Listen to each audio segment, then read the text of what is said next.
আসসালামু আলাইকুম। ডেনোভোলজের নতুন ভিডিওতে আপনাদের সবাইকে স্বাগত জানাচ্ছি। আমি জহিরুল ইসলাম। আমরা লিগ্যাল সিস্টেম অফ বাংলাদেশ বা বাংলাদেশের আইন ব্যবস্থা শীর্ষক যেই সিরিজটি করছি, ওই সিরিজের আজকে তৃতীয় পর্বের আলোচনা করব। তো এই পর্বের আলোচনায় থাকবে historical development of courts in Bangladesh, অর্থাৎ বাংলাদেশের আদালত ব্যবস্থার ঐতিহাসিক বিকাশ সম্পর্কে। তো আপনারা জানেন লিগ্যাল সিস্টেম অফ বাংলাদেশ এই সাবজেক্টটি বিশ্ববিদ্যালয়ের পাঠ্যসূচির একটি সাবজেক্ট। তো আইনের ছাত্রছাত্রী হিসেবে বাংলাদেশের আইন ব্যবস্থার বিকাশ, ইতিহাস, প্রেক্ষাপট এই বিষয়গুলো জানা আমাদের জন্য অত্যন্ত জরুরি। তো এর আগে আমরা 2টা ভিডিও শেষ করেছি। আজকে আমরা 3 নম্বর পর্বের ভিডিও আলোচনা করব। তো চলুন আমরা মূল আলোচনায় চলে যাই। হিস্টোরিক্যাল ডেভেলপমেন্ট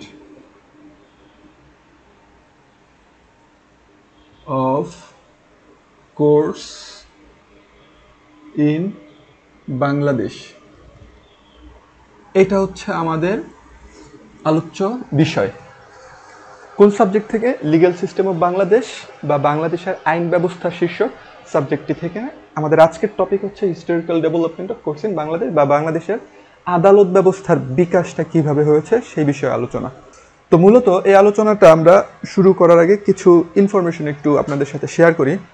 আমাদের দেশের যে আইন ব্যবস্থা, অর্থাৎ আমাদের দেশের যে বিচার ব্যবস্থা, এই ব্যবস্থাটা মূলত একটা মিশ্র বিচার ব্যবস্থা। এই বিচার ব্যবস্থার সাথে ইন্দো, মুঘল এবং ইংলিশ আইন ব্যবস্থার গঠন, আইনগত মূলনীতি এবং মতবাদের মিশ্রণ রয়েছে। পাশাপাশি হিন্দু পিরিয়ড, মুসলিম পিরিয়ড এবং ব্রিটিশ পিরিয়ড, এই প্রত্যেকটা যুগেই আলাদা আলাদা এবং স্বতন্ত্র আইন ব্যবস্থা চালু ছিল।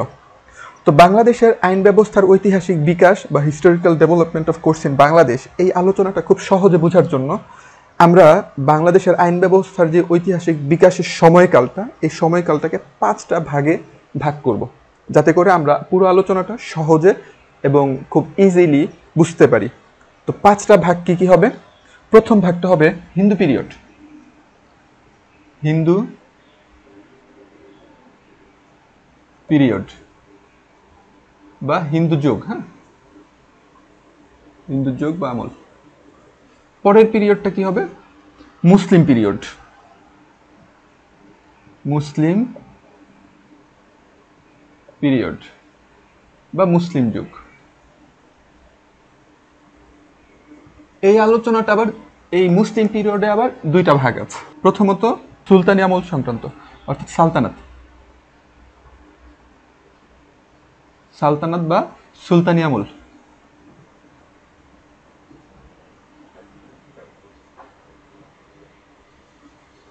আর এটার দ্বিতীয় ভাগটা হচ্ছে মুঘল আমল বা মুঘল অ্যাডমিনিস্ট্রেশন, মুঘল অ্যাডমিনিস্ট্রেশন বা মুঘল আমল।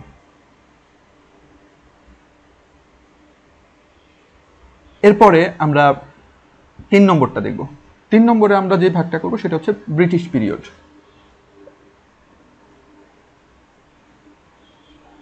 ব্রিটিশ পিরিয়ড বা ব্রিটিশ যুগ যেটা। হ্যাঁ,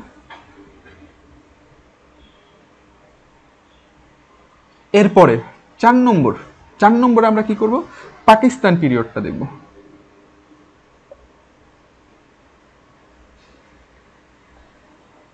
এবং শেষে 5 নম্বরে আমরা বাংলাদেশ পিরিয়ডটার আলোচনা শুরু করব।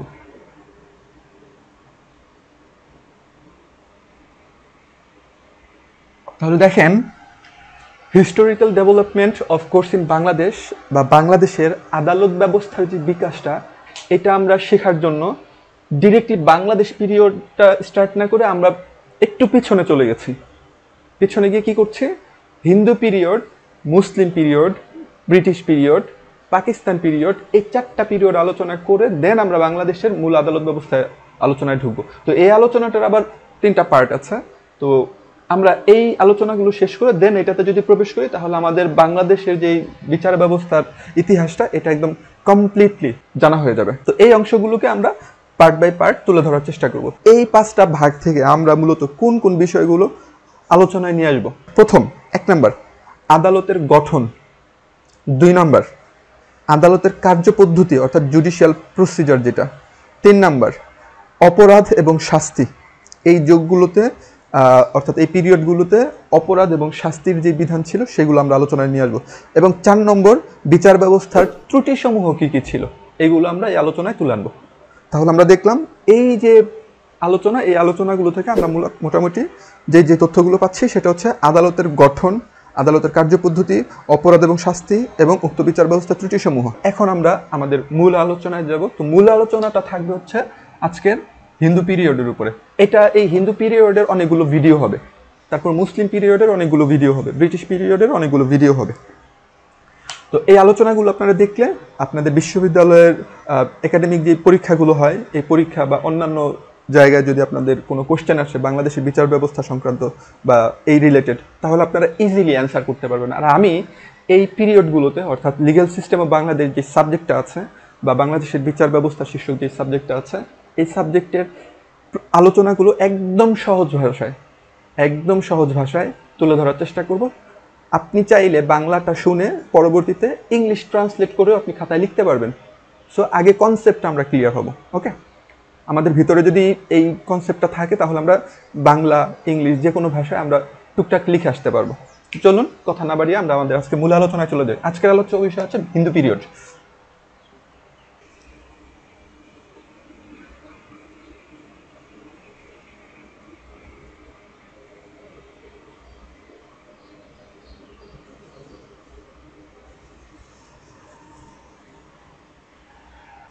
তো হিন্দু পিরিয়ডের আলোচনায় প্রথমে আমরা যেই টপিকটা দেখব সেটা হচ্ছে আদালতের গঠন নিয়ে, অর্থাৎ কোর্ট স্ট্রাকচার। হিন্দু পিরিয়ডের কোর্ট স্ট্রাকচার নিয়ে আমরা একটা পয়েন্ট করি, আদালতের গঠন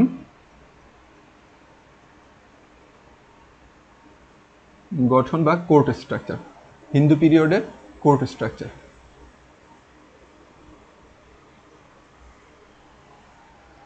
তাহলে আমরা লিগ্যাল সিস্টেম অফ বাংলাদেশ আলোচনার topic historical development of courts in Bangladesh, এটার অধীনে আমরা হিন্দু পিরিয়ডের আলোচনা করছি, অর্থাৎ এনসাইন্ট যে জুডিশিয়াল সিস্টেম আছে প্রাচীন ভারতের, ওইটা আলোচনা করছি।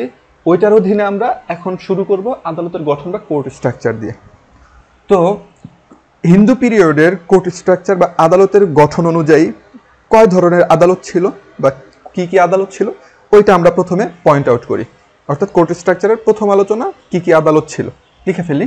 1 নম্বর, রাজদরবার বা রাজ আদালত। রাজদরবার বা রাজ আদালত,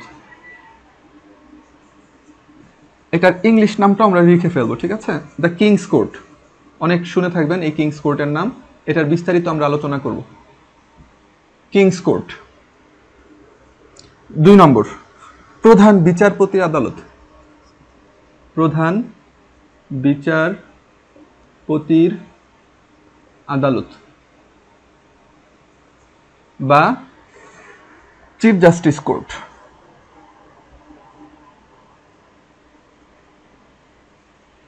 chief justice court. 3 number, special tribunal.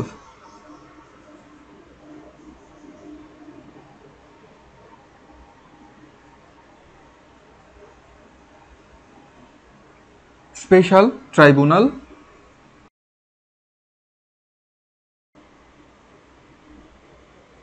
আমি ইংলিশটা ইউজ করছি এই কারণেই, কারণ আপনারা ইংলিশ পরীক্ষা দেওয়ার সময় এই স্ট্রাকচারটা ফলো করবেন, বাংলাতে দেওয়ার সময় এটা ফলো করবেন, সমস্যা নেই। এরপরে 4 নম্বর, হিন্দু পিরিয়ডের সময় আর কি কি আদালত ছিল। তাহলে 4 নম্বর আমরা দেখব শহর বা জেলা আদালত। হ্যাঁ, আরেকটা আদালত ছিল যেটার নাম ছিল শহর বা জেলা আদালত।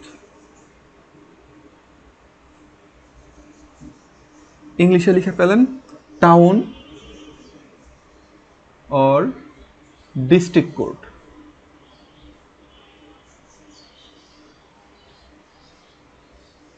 District court. 5 নম্বর, গ্রাম পরিষদ বা গ্রাম আদালত আমরা যেটাকে বলি আমাদের বিচার ব্যবস্থা। হ্যাঁ, গ্রাম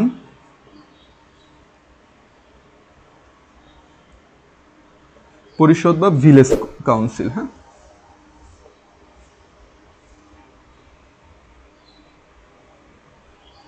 তাহলে আমরা হিন্দু পিরিয়ডের মানে প্রাচীন ভারতের আদালত ব্যবস্থার গঠন দেখলাম। গঠন কয় প্রকার দেখলাম মনে রাখবেন, হিন্দু পিরিয়ডে এই 5 ধরনের কোর্ট ছিল, এর বেশি ছিল না। প্রথমটা কি? রাজ আদালত বা কিংস কোর্ট, এরপরে প্রধান বিচারপতির আদালত বা চিফ জাস্টিস কোর্ট, এরপরে স্পেশাল ট্রাইব্যুনাল, এরপরে শহর বা জেলা আদালত অর্থাৎ টাউন অর ডিস্ট্রিক্ট কোর্ট, এরপর গ্রাম পরিষদ বা ভিলেজ কাউন্সিল। তো এখন আমরা এই প্রত্যেকটা আদালতেরই বিস্তারিত আলোচনা আজকের এই ভিডিওতে অর্থাৎ 3 নম্বর ভিডিওতে তুলে ধরবো। তো চলুন আমরা বিস্তারিত আলোচনায় যাই। প্রথমে রাজ আদালত বা কিংস কোর্ট সম্পর্কে আলোচনা করব। আমি একটু বোর্ডটা মুছে নিচ্ছি এখানে। আমরা প্রথমেই রাজ আদালত বা কিংস কোর্ট দেখব। এটা ছিল সর্বোচ্চ আপিল আদালত।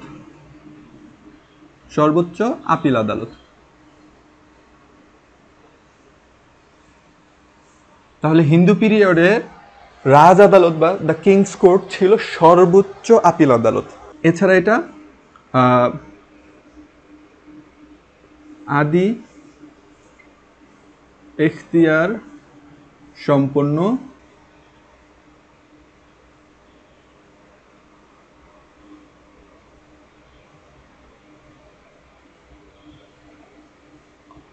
তাহলে এটা কেন ইউজ করলাম? কারণ আপনারা আদি এখতিয়ারটা না বুঝলেও অরিজিনাল জুরিসডিকশনটা বুঝবেন, কারণ এই ওয়ার্ডটা ইউজ হয় বেশি, বাংলাটা ইউজ করি আমরা কম। হ্যাঁ, অরিজিনাল জুরিসডিকশন কি এটা আমরা পরবর্তীতে আলোচনা করব। এই আদালতে বিচার কার্য পরিচালনায় রাজাকে সহায়তা করতেন কারা কারা, এটা আমরা একটু দেখি। রাজাকে সহায়তা করতেন, রাজাকে সহায়তা করতেন ব্রাহ্মণ। এছাড়া আর কে সহায়তা করতেন? প্রধান বিচারপতি। ওই যে চিফ জাস্টিস পড়লাম না আমরা, প্রধান বিচারপতি ও অন্যান্য বিচারকরা।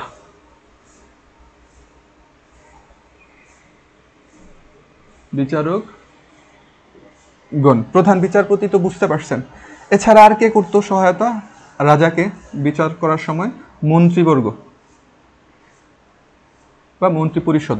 4 নম্বর এখানে দিলাম প্রবীণ ব্যক্তি, রাজ্যের প্রবীণ ব্যক্তি যারা আছে, প্রবীণ ব্যক্তি। এছাড়া আরো কি কেউ আছে? হ্যাঁ, ব্যবসায় সম্প্রদায়ের প্রতিনিধি যারা আছে। 5 নম্বর দিয়ে এটা লিখে ফেলেন, ব্যবসায় সম্প্রদায়ের প্রতিনিধি।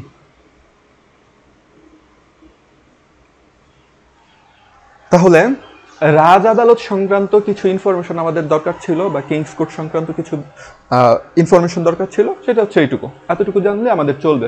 প্রথম ইনফরমেশন কি? এই কিংস কোর্টটা ছিল সর্বোচ্চ আপিল আদালত। আর এছাড়া এই কিংস কোর্টের আদি এখতিয়ার ছিল, অর্থাৎ অরিজিনাল জুরিসডিকশন ছিল।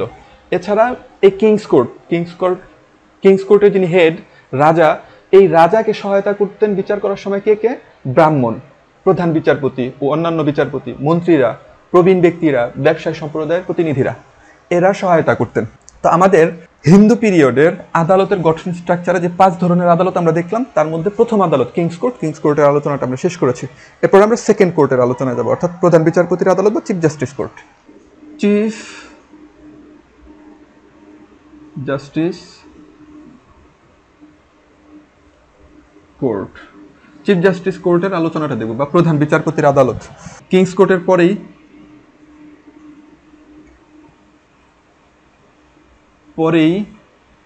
এই আদালত বলতে চিফ জাস্টিস কোর্ট বোঝানো হচ্ছে, এই আদালতের অবস্থান। চিফ জাস্টিস কোর্টে বোর্ড গঠন করে বিচার করা হতো। ওই বোর্ডে কে কে থাকতো? বোর্ডে থাকতো প্রধান বিচারপতি থাকতেন, প্রধান বিচারপতি বা চিফ জাস্টিস, ও অন্যান্য বিচারক থাকতো। অন্যান্য বিচারক নিয়ে আসলে বোর্ড গঠনটা হতো। এই যে বোর্ড, এই বোর্ডটা প্রধান বিচারপতি অন্যান্য বিচারক নিয়ে গঠিত হতো, তারপরে বিচার হতো। এই বোর্ডের বিচারক নিয়োগ দেওয়ার ক্ষেত্রে ব্রাহ্মণদেরই মূলত বেশি প্রাধান্য দেওয়া হতো,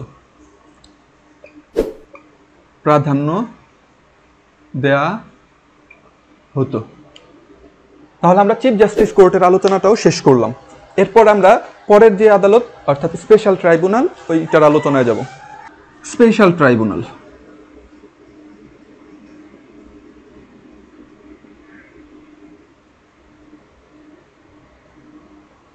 প্রধান বিচারপতির বোর্ড থেকে আঞ্চলিক এখতিয়ার সম্পন্ন, টেরিটোরিয়াল জুরিসডিকশন, বিচারকদের নিয়ে এই যে স্পেশাল ট্রাইব্যুনাল গঠিত হতো। ট্রাইব্যুনাল গঠিত হতো। এটা হচ্ছে স্পেশাল ট্রাইব্যুনালের ক্ষেত্রে। এতটুকু ইনফরমেশন জানলে আমাদের হিন্দু পিরিয়ডের স্পেশাল ট্রাইব্যুনাল সংক্রান্ত আলোচনাটা বোধগম্য হবে। এরপরে আমরা যে আলোচনাটা দেখব সেটা হচ্ছে শহর বা জেলা আদালত বা টাউন অর ডিস্ট্রিক্ট কোর্ট সংক্রান্ত। টাউন অর জেলা আদালত বা ডিস্ট্রিক্ট কোর্ট।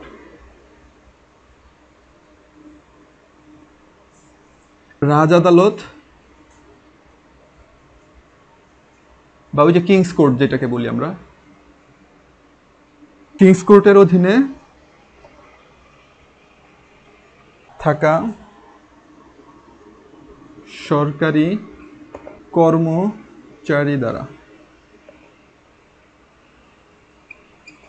তাহলে এই যে town or district court Hindu পিরিয়ডের যে 5 ধরনের আদালত, তার মধ্যে এই আদালতে অর্থাৎ ডিস্ট্রিক্ট কোর্টে বিচার করতো কারা? কিংস কোর্টে থাকা সরকারি কর্মচারীরা। অর্থাৎ ওই যে সর্বোচ্চ আদালত, ওই আদালতের কর্মচারী যারা ছিল তারাই ছিল মতো ডিস্ট্রিক্ট কোর্টের বিচারক। তাহলে ডিস্ট্রিক্ট কোর্টে বিচার করতো কারা? কিংস কোর্টের কর্মচারীরা। এরপর আমরা গ্রাম পরিষদ বা ভিলেজ কাউন্সিলটা দেখব। ভিলেজ কাউন্সিল,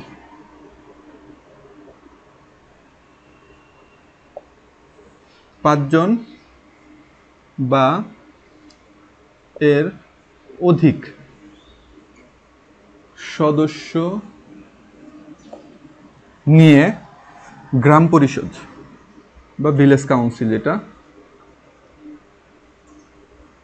এই যে গ্রাম পরিষদ বা ভিলেজ কাউন্সিল, এটার আরেকটা নাম ছিল কুলানি,